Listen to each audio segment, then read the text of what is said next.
introduction. Well, my name is Jeff Fahey.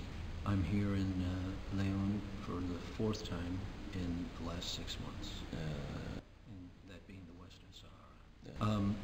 I've been in and out of Morocco quite a few times over the last 10 years, and it was about 6 months ago that this situation was, I was enlightened, actually on one of my visits here to do some work with the Marrakesh Film Festival, and I was, by coming down to the Western Sahara with a dear friend of mine who was retired Ambassador Mike Ussery, and he, because when he was ambassador to Morocco, he wasn't able to come down into this area. So when we were in Morocco, he had the opportunity, and so I came along on the trip.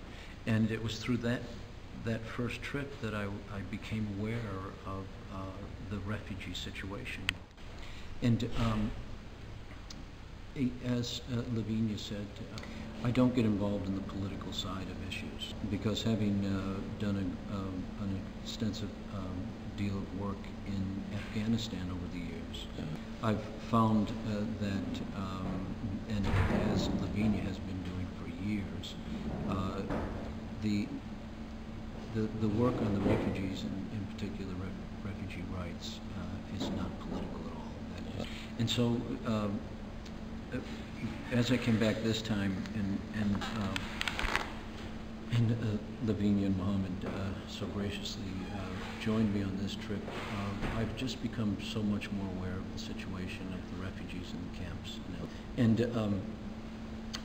my education of refugee rights has certainly been enhanced and enriched over the time that I have spent with Lavinia and doing work with Lavinia's organization, the USCRI.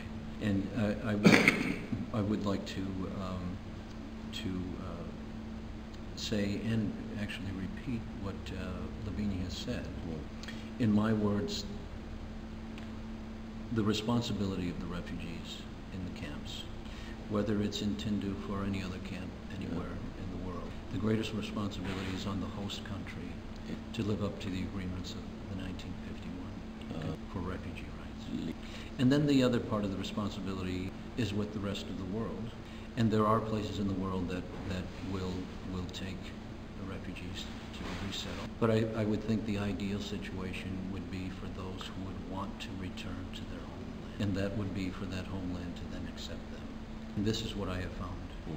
In reference to my impression of Leon, it's fantastic. The city is growing. The infrastructure, I can see the great desire to enhance and better the education. And every time I've come here, I've had a wonderful time with the people and the experience in the city. Now, I haven't been to the camps yet, but I can't imagine if someone had the honest and true choice to return, why they wouldn't. As far as the Tindouf camps, there are some parties who are taking advantage of the refugees in terms of selling the assistance for those refugees. They became very wealthy, whether they're in Algeria, Spain, or Mauritania. How would you describe the behavior of those persons?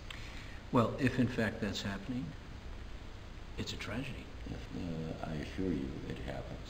Yes. How I think it would be best to help the refugees. And I would only imagine that the more there is an involvement from the international community, whether it's from the United Nations or other countries being aware of the situation, and then the host country being Algeria, allowing the UN or others to come in and take a census and understand better the situation. I'm not dodging the question, but when we have any of these journalistic exchanges or even diplomatic conversations, it's a fine line between what works out politically and what is best for the refugees. So what does one say to to try to help improve a situation for refugees without We do. worsening a political situation between 1, 2, 3, or 4 countries. All I can say, I'll end on this, if you don't mind. While all of these things are being worked out,